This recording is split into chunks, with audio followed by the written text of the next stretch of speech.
Assalamualaikum warahmatullahi wabarakatuh.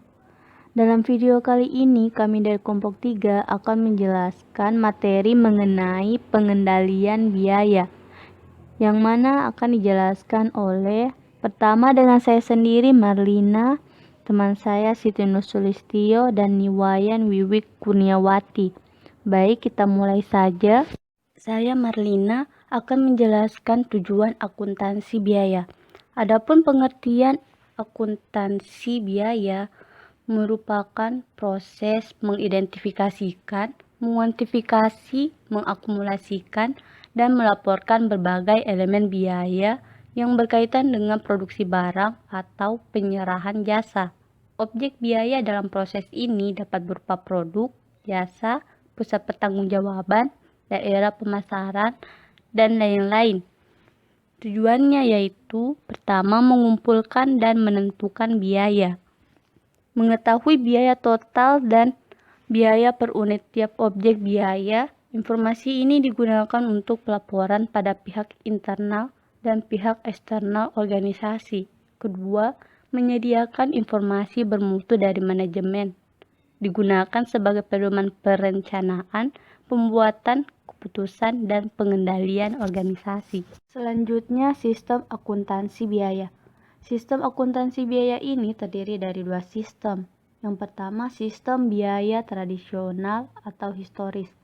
Sistem biaya tradisional atau historis terutama fokus pada identifikasi dan akumulasi biaya per unit produk atau jasa.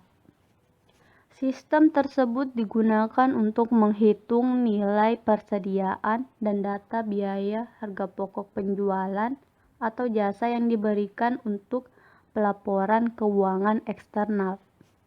Untuk dapat memenuhi konsep pengendalian kontemporer serta untuk memotivasi manajer dan karyawan, tujuan kinerja dan sasaran biaya per unit atau untuk periode masa depan tertentu harus ditetapkan. Kedua, sistem biaya standar. Biaya standar adalah sasaran biaya per unit produk atau jasa yang ditentukan sebelumnya secara ilmiah, yang dikembangkan melalui studi teknik dan akuntansi yang mencerminkan estimasi terinci dan canggih mengenai besarnya biaya untuk melaksanakan suatu tugas tertentu atau menghasilkan suatu produk tertentu. Aspek pengendalian yang melekat dari perhitungan ini adalah kapabilitasnya untuk membandingkan sebagai bagian dari arus data regular, kinerja aktual dengan standar yang ditentukan sebelumnya, dan untuk menyoroti varian antara kedua tingkat biaya tersebut. Selanjutnya, saya Siti Nusulistio akan melanjutkan materi pengendalian biaya, yaitu aspek keberlakuan dari langkah akuntansi biaya yang dipilih. Pada bagian ini akan menguji apakah langkah-langkah akuntansi yang dipilih dapat memicu respon manusia yang fungsional, dan bagaimana langkah-langkah tersebut dapat dimodifikasi agar lebih efektif dalam mendorong perilaku karyawan yang diinginkan. 5 langkah-langkah akuntansi yang dipilih untuk menganalisis aspek keberlakuan. Yang pertama, penetapan standar. Yang kedua, partisipasi dalam penetapan standar. Yang ketiga, standar ketat versus standar yang longgar. Yang keempat, penyerapan overhead. Dan yang kelima, alokasi biaya tidak langsung. A. Penetapan standar. Elemen yang paling berpengaruh dalam menentukan keberhasilan atau kegagalan sistem biaya adalah standar yang digunakan sebagai kriteria kinerja. Standar yang memiliki fungsi ganda, yaitu berfungsi sebagai tujuan untuk memotivasi pengendalian biaya dan sebagai alat evaluasi kerja. Raymond Miles dan Roger Byrne mengemukakan 4 persyaratan utama bagi sistem pengendalian yang unggul secara keberlakuan. Yang pertama, standar haruslah ditetapkan dengan cara yang sedemikian rupa sehingga orang-orang menerimanya sebagai sesuatu yang realistis dan bukannya arbitrer. Yang kedua, orang-orang harus merasa bahwa mereka memiliki pengaruh dalam menetapkan tujuan mereka sendiri. Yang ketiga, orang-orang harus yakin bahwa mereka tidak akan dihukum secara tidak adil untuk variasi normal yang terjadi secara kebetulan dalam kinerja. Dan yang keempat, Umpan balik atas kinerja haruslah bertujuan untuk koreksi maupun evaluasi. Tetapi hingga saat ini, standar masih seringkali ditetapkan oleh metode akuntansi dan teknik yang gagal, di mana memberikan kesempatan untuk partisipasi yang berarti dari individu-individu yang dikendalikan. B. Partisipasi dalam penetapan standar. Teori disonansi kognitif digunakan untuk mendapatkan lebih banyak wawasan mengenai penyebab partisipasi lebih efektif. Dalam penetapan standar kinerja, teori disonansi kognitif terpusat pada 3 konsep kunci, yaitu kemauan, disonansi, dan komitmen. Dalam konteks penetapan standar, teori ini mengimplikasikan bahwa jika manajemen menginginkan komitmen yang pasti terhadap standar, maka individu yang dikendalikan harus memiliki kemauan. Ketika memilih kelompok standar kinerja tertentu, mereka akan mengalami keraguan atau disonansi mengenai kebijakan dari pilihan mereka. Jika hasilnya baik, maka keraguan mereka akan hilang dan komitmen yang meningkat akan terjadi. Resolusi disonansi atau peningkatan komitmen akan terjadi bahkan dalam situasi penetapan tujuan yang non-partisipatif sekalipun. Umpan balik yang tidak menguntungkan dalam situasi yang non-partisipatif dapat menimbulkan penolakan terhadap standar dan kurangnya komitmen lebih lanjut. Dalam hal ini, seringkali muncul pertanyaan, seberapa besar partisipasi yang diharapkan? Haruskah semua karyawan operasi dan mandor ke atas turut berpartisipasi? Ataukah keterlibatan manajemen menengah sudah mencukupi?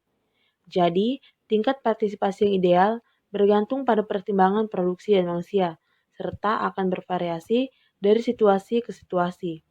Dalam perusahaan yang terorganisasi secara demokratis, partisipasi aktif dalam penetapan tujuan dan sasaran adalah sumber penting dari kepuasan karyawan. Namun dalam organisasi yang otokratis. C.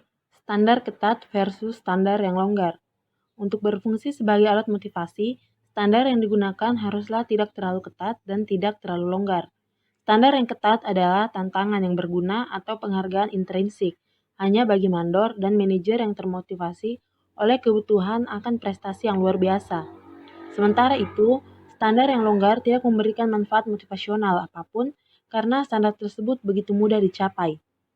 Tingkat keketatan yang diharapkan harusnya dievaluasi dalam setiap situasi berdasarkan jenis proses produksi, produk atau jasa yang diserahkan, dan kepribadian dari orang-orang yang terlibat di dalamnya. Tanpa memedulikan tingkat partisipasi atau keketatannya, setelah standar ditetapkan, standar itu harus terus diperbaharui sehingga dapat mempertahankan relevansinya. D. Penyerapan overhead. Bidang lain yang penuh dengan dorongan di fungsional adalah penyerapan overhead. Praktik umum juga membebankan overhead manufaktur tetap dan variabel ke produk pada tarif estimasi yang didasarkan pada tingkat kapasitas yang telah ditentukan sebelumnya. Maka varians yang dibebankan terlalu tinggi atau terlalu rendah akan terjadi. Tingkat kapasitas jangka panjang atau kapasitas normal akan menghasilkan varians yang berbeda dibandingkan dengan tingkat kapasitas jangka pendek atau kapasitas yang secara aktual dapat dicapai. Aspek kapitalisasi biaya tetap dalam persediaan juga mempengaruhi interpretasi laporan laba rugi dari bisnis bersifat musiman. Walaupun laporan laba rugi dari kuartalan dari perusahaan-perusahaan ini memungkinkan besar, akan menunjukkan laba yang lebih tinggi pada kuartal penjualan rendah dibandingkan dengan kuartal dengan penjualan tinggi. Fakta ini tidak hanya memberikan ilusi kinerja yang sebenarnya tidak ada, tetapi juga mengarah pada tindakan ekonomi yang buruk.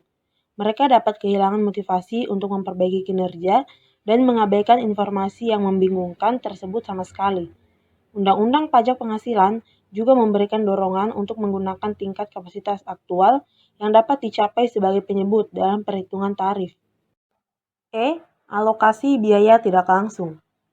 Dalam riset yang didukung oleh National Association of Accountants, James Freggen and Sue S. Liao menemukan bahwa perusahaan responden membedakan dengan tegas dua jenis biaya tidak langsung, yaitu biaya korporat dan biaya administratif korporat. Biaya jasa korporat adalah biaya yang dilakukan secara sentral untuk manfaat korporat dan berbagai pusat pertanggungjawaban. Biaya ini termasuk biaya akuntansi, pengolahan data, Watchline, penelitian, dan pengembangan.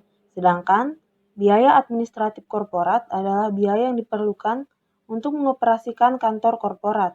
Biaya ini termasuk gaji, hubungan masyarakat, dan biaya korporat lainnya. Bila ditanyakan mengenai alokasi biaya tidak langsung, responden survei menyebutkan pelaporan keuangan eksternal, evaluasi kinerja internal, penentuan harga berbasis biaya, dan pengambilan keputusan. Literatur mengenai alokasi biaya tidak langsung kebanyakan berhubungan dengan aspek perhitungan alokasi. Di masa lampau, hanya beberapa akuntan yang menghubungkan alokasi biaya dengan perilaku manajemen. Alokasi biaya mendorong manajer untuk memperhatikan biaya yang dilaporkan dan membantu memecahkan beberapa masalah pengendalian dan organisasi. Namun, tidak ada kerugian bahwa hal tersebut berfungsi dalam situasi tertentu sebagai mekanisme untuk memotivasi dan mengendalikan manajer. Saya, atas nama Niwayan Wiwi Kurniawati, akan menjelaskan mengenai materi saya, yaitu analisis varians. Unsur utama dari pengendalian biaya adalah perbandingan secara periodik antara biaya aktual dengan sasaran biaya yang sudah ditentukan sebelumnya, baik dalam bentuk anggaran maupun standar. Perbandingan tersebut juga akan menghasilkan sejumlah varians karena bahwa biaya aktual yang terjadi akan setara dengan standar atau anggaran dari elemen operasional yang akan dikendalikan. Nah, di dalam analisis varians ini terdapat dua pembagian, yaitu yang pertama, keputusan investigasi varians. Keputusan manajemen semata-mata bergantung pada penilaiannya atas signifikansi diskrepansi yang diamati. Varians ini memiliki signifikansi pengendalian hanya jika varians tersebut berasal dari penyebab yang dapat ditentukan atau, dengan kata lain, tidak bersifat acak dan rentan terhadap tindakan perbaikan. Tetapi, kerumitan permasalahan yang sebenarnya terletak pada fakta bahwa tanpa investigasi, manajemen tidak memiliki dasar untuk menentukan apakah varians tertentu ditimbulkan dari penyalahgunaan yang dapat diidentifikasikan dan dikendalikan, atau apakah varians tersebut bersifat acak atau tidak dapat dikendalikan. Yang kedua yaitu aspek keperilakuan. Di dalam aspek keperilakuan ini terdapat 4 pembagian. Yang pertama yaitu batas pengendalian, yang kedua yaitu hasil umpan balik, yang ketiga yaitu keketaatan pemaksaan, yang keempat yaitu struktur penghargaan. Yang pertama, batas pengendalian. Kisaran hasil kinerja yang dianggap dapat diterima oleh manajer adalah batas pengendalian. Batasan ini menentukan seberapa mudah atau sulit bagi seseorang yang dikendalikan untuk bekinerja dalam kisaran yang dapat diterima dan berapa banyak ruang yang mereka miliki untuk gagas sekali waktu. Yang kedua yaitu hasil umpan balik. Umpan balik yang positif akan memberitahu mereka bahwa mereka ada pada jalur yang tepat dan akan memotivasi mereka untuk mengulangi usaha yang sama. Yang ketiga yaitu keketatan pemaksaan. Pemaksaan yang ketat atas kebijakan pengendalian akan menimbulkan tekanan dalam diri individu yang dikendalikan. Sementara, tekanan dapat menyegarkan individu-individu tertentu. Tekanan tersebut dapat mengintimidasi yang lain, menurunkan kinerja mereka yang sudah buruk lebih jauh lagi. Yang terakhir atau yang keempat yaitu struktur penghargaan. Orang atau kelompok akan memodifikasi perilaku mereka yang tidak diinginkan dan mengulangi perilaku yang diinginkan ketika mereka memandang bahwa perubahan atau pengulangan perilaku tersebut disertai dengan penghargaan intrinsik maupun ekstrinsik.